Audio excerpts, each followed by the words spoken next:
Estimada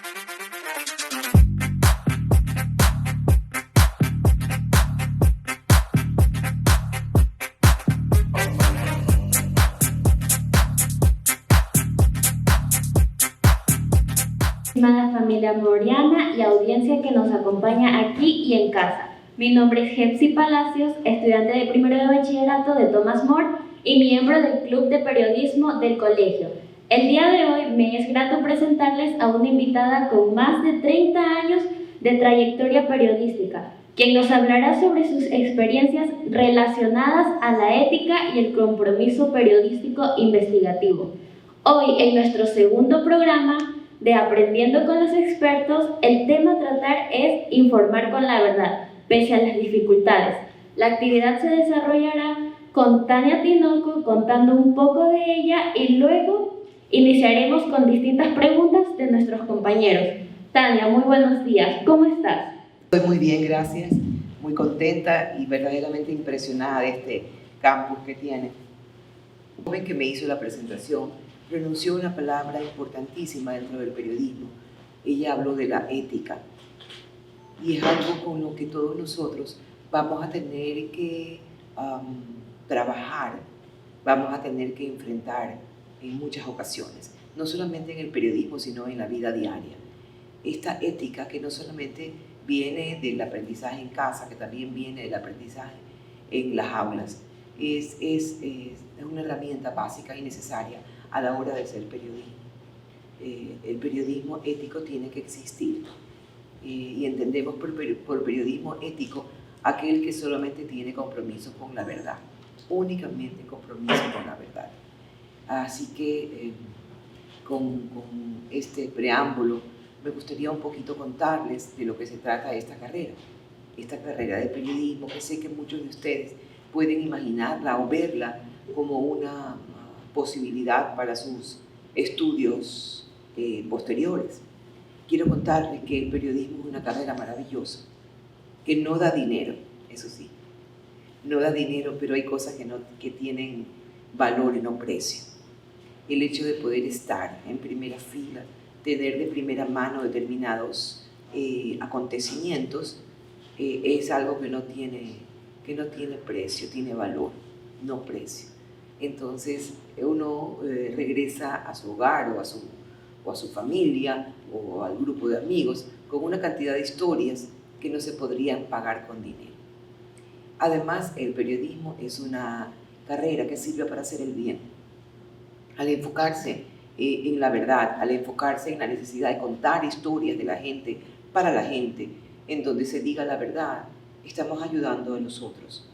Estamos siendo una herramienta para hacer el bien. Mi maestro en el periodismo, que seguramente lo habrán escuchado porque ustedes son muy jóvenes, Alberto Borges, que era un español, o él prefería decir un ecuatoriano nacido en España, con muchísima experiencia, con un inmenso conocimiento. Era mi maestro. Estuvimos juntos 7 años hasta que él partió, hasta que él murió. Y él hablaba de la necesidad de que este periodismo se entienda como una herramienta para hacer el bien. Y creo que esa es una oportunidad maravillosa. Si ustedes descubren que son, como nosotros, los periodistas, contadores de historias que se acerquen a la verdad y que pueden llegar a transformar determinadas vidas o determinadas conductas o determinados estados y, ¿por qué no?, situaciones que se manejan dentro de un país, pues será maravilloso. Me encantará contar con colegas jóvenes de los que siempre uno puede aprender. Cuando llegan estos colegas jóvenes al trabajo donde yo estoy, normalmente vienen con mucho conocimiento de las nuevas tecnologías. Son los campeones a la hora de manejar un celular y todas las aplicaciones, son los campeones en conocer las distintas aplicaciones. Para todo tipo, editan muy bien, saben cómo ecualizar, saben manejar música, pero a veces me doy cuenta que les falta un poco de preparación. A estos jóvenes que saben de todo a la hora de tecnología, les es muy difícil, por ejemplo, saber quién fue José María Velasco Ibarra. Y entonces yo le preguntaba a uno de estos jóvenes que fue a hacer unas prácticas y que era un as en el manejo del celular y todo. le preguntaba por este hombre, le digo, 5 veces presidente del Ecuador. Apenas sabía que había sido presidente. Y con la justa sabía quién era Julio Jaramillo. Entonces, a lo que me quiero referir es que está bien que ustedes conozcan las nuevas tecnologías, es maravilloso, es un aporte increíble, pero no dejen olvidar la otra parte, que es la formación. Lean todo lo que puedan. Un periodista, por sobre todo, es una persona curiosa, y tal vez es la única carrera en que a uno se le exige ser un poquito enciclopedista, es decir, saber un poquito de todo. Igual tienes que saber algo de una operación de corazón, así como saber algo de mecánica. Para mí, en mi época de reportera, era muy difícil hacer temas que tengan que ver con arquitectura, por ejemplo, con vías. Y cuando me mandaba mi jefe a hacer un reportaje sobre una obra que se iba a hacer, realmente tenía que ponerme en manos del camarógrafo. Y le decía, tú, explícame, por favor, cómo es la obra de norte a sur, cómo es la altura, cómo es esto. Y con esto lo que quiero decir es que en esta carrera, como en las otras, normalmente se trabaja en equipo. Y es algo en lo que uno tiene que aprender. Estas no son carreras, o ninguna, en solitario, tal vez la investigación. Y aunque en el trabajo de investigación per se estás solo, tienes que necesariamente después trabajar en equipo. Y por eso me encanta este aprendizaje que se da en los colegios, en donde se hacen grupos para una u otra tarea. Y entonces uno aprende a descubrir cuáles son como las fortalezas de cada uno de los integrantes de estos equipos. ¿Cuál fue su primera o principal motivación que le impulsó a conseguir la carrera periodística? Gracias. Yo tenía 15 años, estaba en el colegio, y entonces un día fui a la mesa, como era costumbre, en donde nos reuníamos con nuestros padres, mis hermanos, y yo les dije sin ambajes a todos, he decidido que voy a ser periodista. Mi mamá, una enfermera profesional a quien su padre, mi abuelo, no la dejó ser doctora porque en ese tiempo se creía que los doctores eran hombres y no mujeres, y tuvo que conformarse con ser enfermera. Pegó el grito al cielo, dijo, ¿cómo vas a ser periodista? Las periodistas tienen mala fama, las periodistas andan todo el día en la calle, pueden ser unas volatuzas. Entonces, mi papá, gracias a Dios, mucho más sensato, dijo, hijita, yo quiero que seas lo que tú quieres. Por fortuna, había decidido o había encontrado ayuda para encontrar muy joven, para decidirme muy joven por lo que yo quería hacer. Y es una invitación que los hago a todos ustedes. Piensen en qué campo se ven desarrollándose, en qué campo les gustaría actuar y empiecen descartando las cosas. Por ejemplo, yo no sé si a ti te gustaría ser médica. ¿Te gustaría ser médica? Bueno, ok. Entonces es una posibilidad. ¿Te gustaría ser ingeniera? No. Entonces vas descartando. ¿Te gustaría ser arquitecta? No. Entonces vas descartando. Y esa es la forma, tal vez más simple y más sencilla, de ayudar a todos nuestros jóvenes a decidirse por qué carreras o en qué campos se van a sentir mejor o se ven en el futuro desarrollándose. Para ustedes, ¿qué elementos consideran de importancia a la hora de realizar una investigación, un periodismo investigativo? Bien, lo primero que uno hace normalmente es plantearse un problema. Por ejemplo, les voy a contar, estaba yo en algún lugar fuera del país y de pronto un diplomático ecuatoriano en Estados Unidos dice que tiene que ir a visitar a unos presos ecuatorianos que eran pescadores. Me quedo pensando, le digo, ¿y cuántos pescadores eran? No, me dice que hay 4 pescadores en el norte de la Florida en una cárcel. ¿Y por qué están allí? No sé por qué están allí. Qué raro. De pronto empato esa historia de este hombre, de este diplomático que cuenta que hay 4 pescadores presos, con una historia que yo había escuchado en una playa de Manabí, en donde muchas familias estaban llorando todavía a unos pescadores a los cuales se los había llevado el mar. Para ellos era una tragedia. Estos pescadores habían desaparecido. Y entonces me pongo a pensar, ¿no será que tienen que ver unos con otros? Y efectivamente empezamos a investigar. Le pido a ese diplomático, le digo, ¿crees que podemos tener una conversación sobre ese tipo? Dice, sí, tengo un abogado que esté en ese caso. ¿Puedes decirle al abogado que nos ayude? Y empezamos a investigar un poco más y luego ir a Manabí, a esa playa, averiguar cuáles eran los nombres, los apellidos de estos pescadores que habían desaparecido.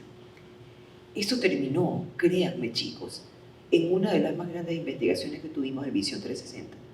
Pescadores que habían sido captados por el narcotráfico para convertirlos en obreros del narcotráfico.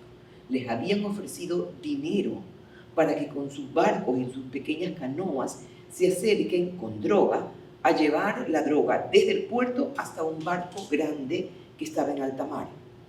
Muchos de ellos luego eran tomados prisioneros porque los narcotraficantes se dieron cuenta que si mandaban a muchas canoas con droga, varias de estas canoas iban a ser detenidas por los guardacostas de los Estados Unidos en aguas internacionales, pero que no iban a detener a todos. Entonces mandaban unos cuantos como carne de cañón, sabiendo que los iban a tomar presos, para que la gran cantidad de droga pueda pasar mientras se intentaba, muchas veces se podía y otros no, distraer a los oficiales.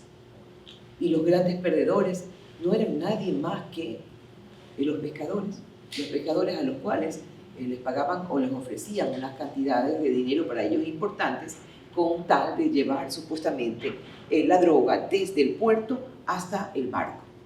Entonces, esto un poco responde a su pregunta, joven, de cómo se plantea una investigación. A veces de la forma más baladí, de la forma que parece menos importante. A veces en una conversación aparece un tema en que un periodista empieza a preguntarse ¿qué hay de más? ¿Qué pasa aquí? Y aquí aparece una herramienta importantísima para todos los periodistas, la curiosidad y la duda. Mi nombre es Gabriel Gabenegui y soy de primero A. Buenos días. Bueno, conforme a lo que usted habló, entonces, ¿algunas investigaciones pueden llegar a ser peligrosas? Muy peligrosas. De hecho, por ejemplo, una compañera mía, que seguramente la han escuchado en las noticias, que se llama Merlin Ochoa. Merlin ha tenido que tomar vacaciones hace poco, porque fue amenazada. Tuvo una amenaza seria, severa. Creo que no te dejé terminar la pregunta, ¿verdad? No, era que usted responda. Ok. Entonces, Sí, efectivamente hay muchos trabajos que son muy peligrosos, especialmente cuando te metes con esos segmentos de la sociedad que son complicados. Me refiero a las bandas de criminales, bandas de narcotraficantes. Yo no sé si ustedes recuerdan el famoso caso de Gerald, tal vez no. Se supone que Gerald era un narcotraficante al que le decían el Escobar criollo. Bueno, cuando te empiezas a averiguar la historia, había mucha fábula en eso. A él nunca nadie le dijo el Escobar criollo, porque justamente llegó a mí porque me fueron a buscar su esposa y su mamá y desmitificaron a este personaje que se había creado desafortunadamente en algunos círculos y que no era cierto. Pero esta vinculación también me creó un problema, porque luego unos de ellos querían que yo vaya a una cárcel en Colombia, a La Picota, para darme información. Y entonces sonaba tentador por una parte que un periodista vaya a La Picota, ¿no es cierto?, a entrevistar a uno de estos bandidos. Pero me decía otra persona, ¿y a cuenta de qué vas a ir? Es una trampa. Es una trampa. ¿A cuenta de qué? Un narcotraficante te va a pagar un pasaje para que vayas a entrevistarlo. Entonces hay muchas preguntas, muchas dudas, y una vez más, aquí se aplica aquello con lo que empezamos esta charla, que es ética. Trabaja con ética. Y tú mismo ponte los límites, hasta dónde vas a llegar. Entonces, ¿hasta qué punto un periodista puede llegar a cuidar su seguridad de sí mismo con tal de terminar una investigación o buscarla? Es muy difícil saber un límite. Tengo un compañero que se llama Hernán Higuera, que cubrió la salida del hospital del expresidente Rafael Correa en el famoso 11 de septiembre. Él estaba transmitiendo en vivo en medio de las balas. Ahí sabemos que murieron al menos dos oficiales, pero él estaba al lado de las balas. Y él no pensaba en ese momento que estaba en peligro. Él no pensaba que podía atravesarlo una bala. simplemente creía que estaba haciendo su trabajo. Ahora con esto les digo, por favor, no se trata de que uno se arriesga de por vida, no, no, no. Se trata de que muchas veces, sin darte cuenta en esta profesión, no mides los peligros, pero hay que medirlos. Cuando son periodistas más jóvenes, realmente sí ocurre esto, que el peligro se lo maneja de otra forma. Pero cuando tienes hijos, creo yo que lo piensas una y otra vez, aunque eso no significa que sea una carrera completamente segura, pero nada en la vida es completamente seguro.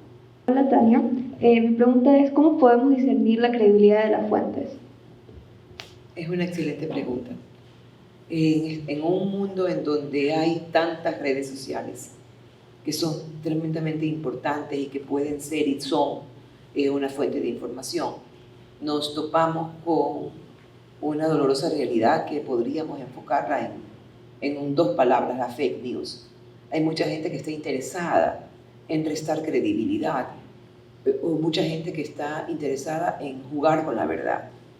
Entonces, está bien que tengas redes y está bien que leas lo que se pone en Twitter o en Instagram, Facebook, pero duda. Si no conoces a quien está escribiendo tal o cual información, pon en tela de duda. Hace poco, bueno, vivo diciendo en mi cuenta de Twitter que no uso Facebook porque me inventan muchas cosas, pero nos pasa a todos.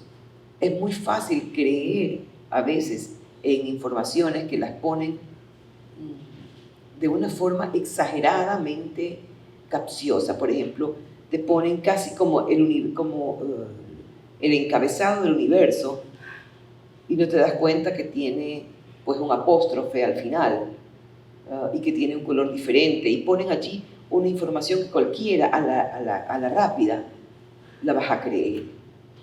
Por eso sé muy cuidadoso de a quién le crees y cómo le crees. ¿Y cómo estableces eso? Intenta establecer medios y periodistas a los cuales la trayectoria o los años les ha permitido justamente fortalecer eso que se llama credibilidad. Les he decir a los chicos o a la gente misma que me pregunta que lo único que tiene un periodista es su palabra. Y te pasas 20 años fortaleciendo la credibilidad. Y ojalá no te equivoques, porque en 5 minutos esa credibilidad se puede hacer pedazos.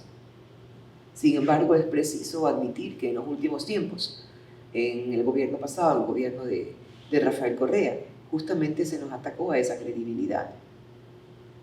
Llegó un momento en que la gente común te decía mentiroso, te decía gorda, horrorosa, ¿verdad? Cosas así. Y la gente empezó a dudar de lo que hacías. Y fueron momentos muy difíciles. Y estamos, creo yo, los periodistas en el Ecuador, en esa carrera de volver a recuperar el prestigio o la credibilidad por la que tanto hemos trabajado. Señorita Tinoco, mi nombre es Ángel Viloria. ¿Usted cree que los medios de comunicación masivos de hoy en día se comprometen a informar educativamente y con información verdadera, tomando en cuenta también a Facebook, Twitter, como usted acaba de mencionar? Porque sinceramente he dejado de ver la televisión por esta razón. Yo comprendo lo que usted me dice, es penoso. Creo que es el resultado de esta década perversa en donde se atacó a los medios de forma irracional. Acuérdense que había un presidente que decía en cadena de Radio Nacional, este periódico, El Perverso, se refería al Universo, no sirve ni para madurar aguacates. Y se ponía en tela de juicio y se dudaba, y se daba incluso información equivocada sobre los medios tradicionales, y eso hizo un inmenso daño. Sin embargo, yo le pregunto a usted que ve poca televisión, cuando algo pasa en el país, en el mundo, cuando algo importante ocurre, ¿usted a dónde va? ¿Va a Facebook? ¿Va a Twitter? ¿O va a prender la televisión y va a buscar un noticiero tradicional? Por lo general en el noticiero tradicional. Okay. Ahí está la prueba de que en el momento más complicado vas a buscar a la fuente que te dé segura.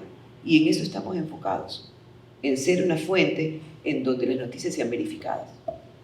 No siempre se puede, ¿no? Por ejemplo, si ocurre algo en Irak, ¿cómo vas a poder ir a Irak a verlo tú mismo? Tienes que confiar necesariamente en estas fuentes que te dan los servicios periodístico que contratas. Contratas, por ejemplo, la agencia F. La F tiene dispersados por todo el mundo periodistas y estos periodistas le reportan un texto a la agencia y la agencia lo entrega a los canales o a los medios de comunicación que contratan sus servicios, porque es prácticamente imposible estar en todos los lugares. No sé si contesta tu pregunta. Sí, muchas gracias. Yo quiero estudiar criminalística y quiero saber si es que en algún momento algún grupo de criminalística o policía te ha gustado a ti para investigar o cubrir un caso. Ha sido el contrario. Yo los he buscado. Y es increíble que tengas la claridad de querer estudiar eso. Qué bueno, yo te felicito.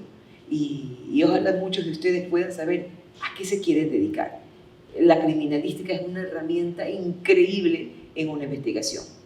Después de vivir la pandemia, todos la vivimos, aunque ustedes son jóvenes. Ustedes saben que teníamos en un momento dado 167 cadáveres que no eran identificados. Fue terrible, y en buena hora, ¿por qué pasó eso? Es muy feo lo que les voy a contar. Dice la gente en los hospitales que era tal cantidad de cadáveres que había que no tenían tiempo de hacer pues las identificaciones necesarias y que cometieron el error de poner sobre el cuerpo adhesivas, creyendo que estas adhesivas iban a perdurar en el tiempo.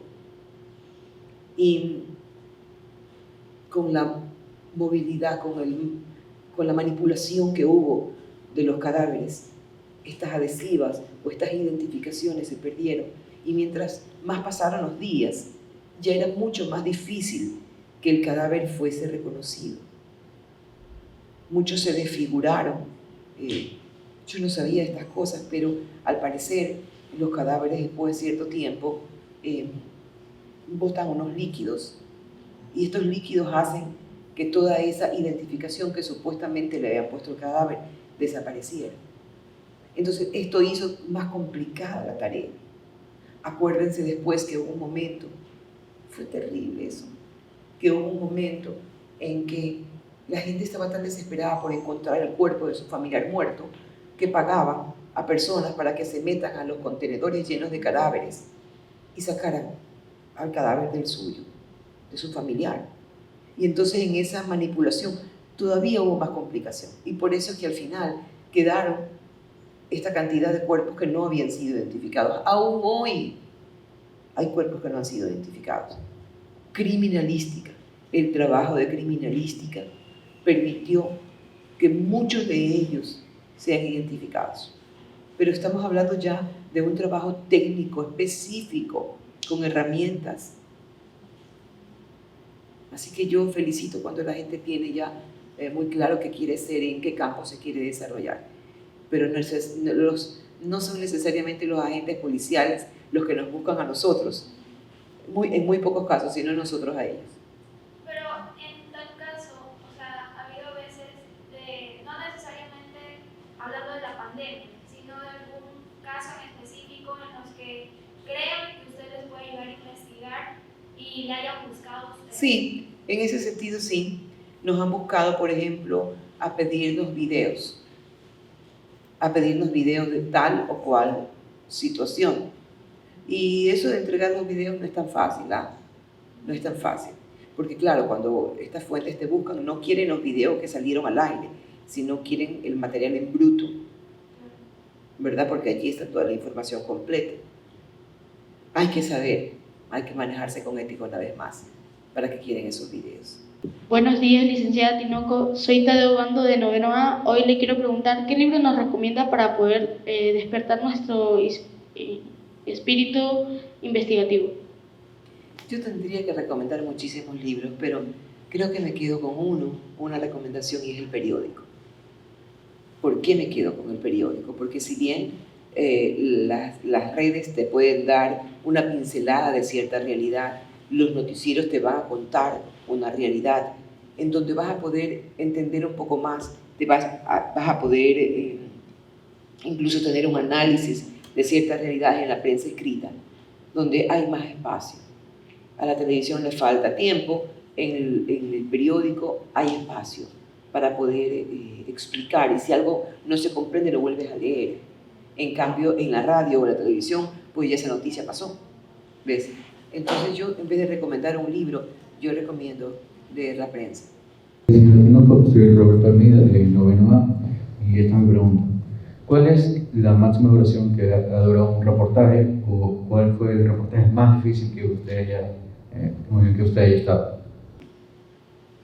La duración no lo sé, porque cuando se inauguramos el programa Visión 360, también las piezas ya no eran reportajes simples, sino casi unos documentales. Y podían tener, creo yo, hasta 19 minutos, 20 minutos, lo cual es un documental en sí. Y yo no sé cuál fue el más difícil. Quizás uno que se llamó, o que se llama Los Niños de Génova.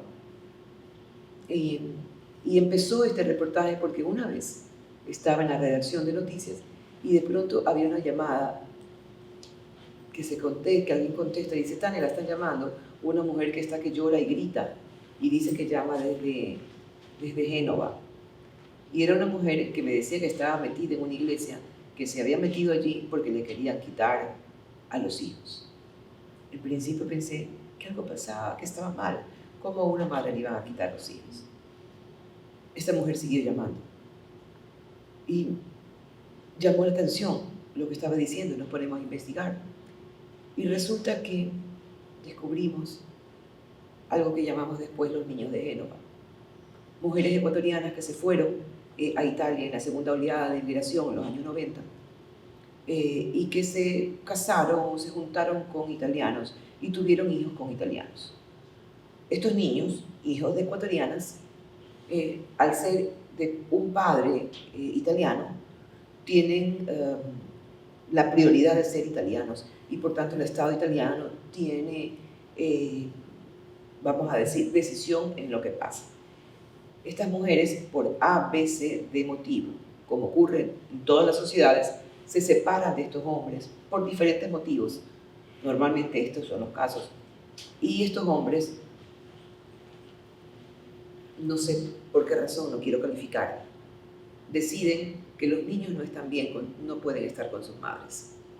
Y aceptan que los niños vayan a un hogar del Estado, porque supuestamente la madre no los puede tener.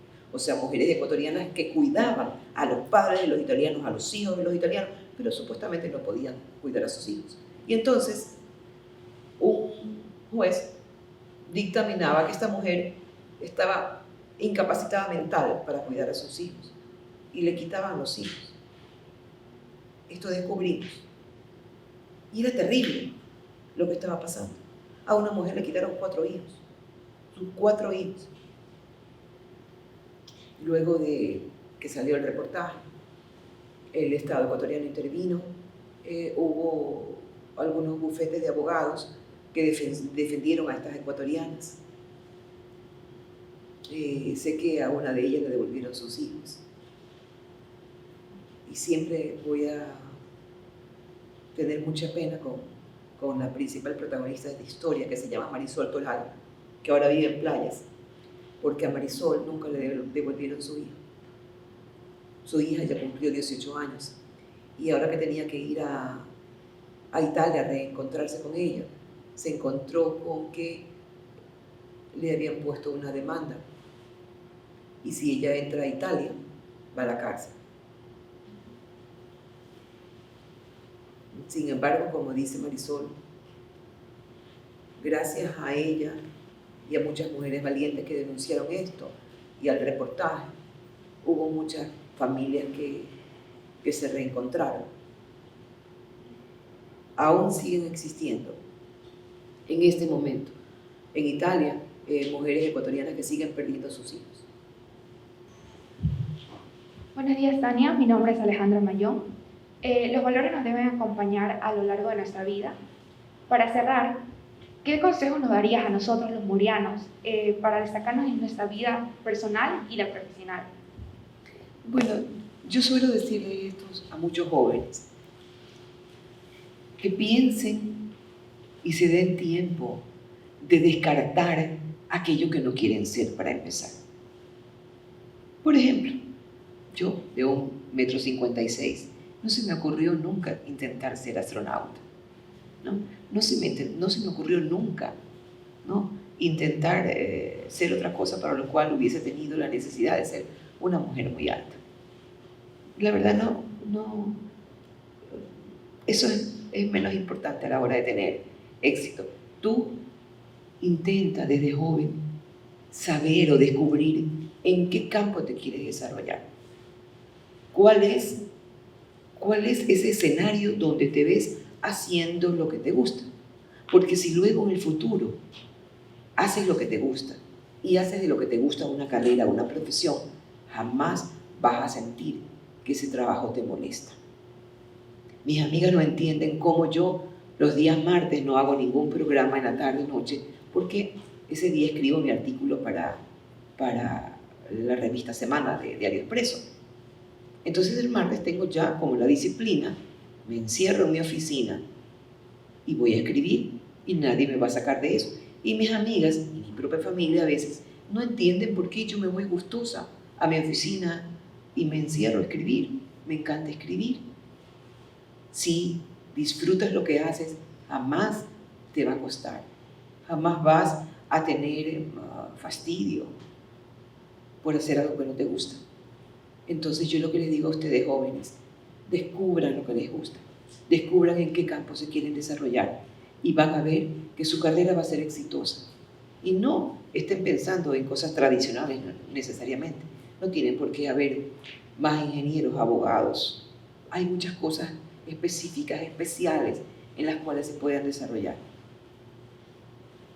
Muchísimas gracias, Tania, por la entrevista. Yo recojo 3 palabras fundamentales en las que ella se basó durante todo este tiempo. Primero, la ética. Ética importantísima, queridos estudiantes. Segundo, la credibilidad. Poder informar siempre con la verdad. Siempre decir la verdad. Yo tengo una frase que siempre digo que la verdad nos hace libres, y es la verdad. La verdad simplemente nos permite a nosotros poder dar esa luz que queremos dar y poder dar la luz que siempre queremos proyectar. Y lo último, también indagar mucho, leer, ser constantes, estar siempre perseverantes en la lectura. Eso nos permite también abrir todo el conocimiento, abrir nuestra mente, ser capaces de poder llegar hacia donde queremos llegar. Y para eso, ustedes son los pioneros de su vida. Ustedes tienen que escoger en lo que realmente quieren ser felices. Lo dijo Tania. Para poder ser felices, tienen que ustedes escoger y ya no estar basados mucho en las creencias a veces de nuestras familias, porque siempre decimos, es que mi mamá quiere que yo sea doctora, entonces tengo que ser doctora. Como mi papá es economista, entonces tengo que ser economista. Qué bonito es poder disfrutar y levantarse todas las mañanas con la alegría en el rostro, porque la profesión que yo ejerzo es la que me gusta, y lo hago con amor, lo hago con cariño y lo hago con dedicación. Y eso es lo que vemos en Tania todos los días, reflejada en la televisión como una periodista reconocida, con credibilidad y con toda esa experiencia que nos proyecta todos los días cuando prendemos el canal de televisión y la vemos. Yo digo, así como la veo aquí, la veo en las noticias y parece que la tengo ahí al lado, con toda esa credibilidad y todo ese gusto. Muchísimas gracias, Tania, por acompañarnos el día de hoy. Gracias también a ustedes, queridos estudiantes, por la oportunidad. Muchísimas gracias.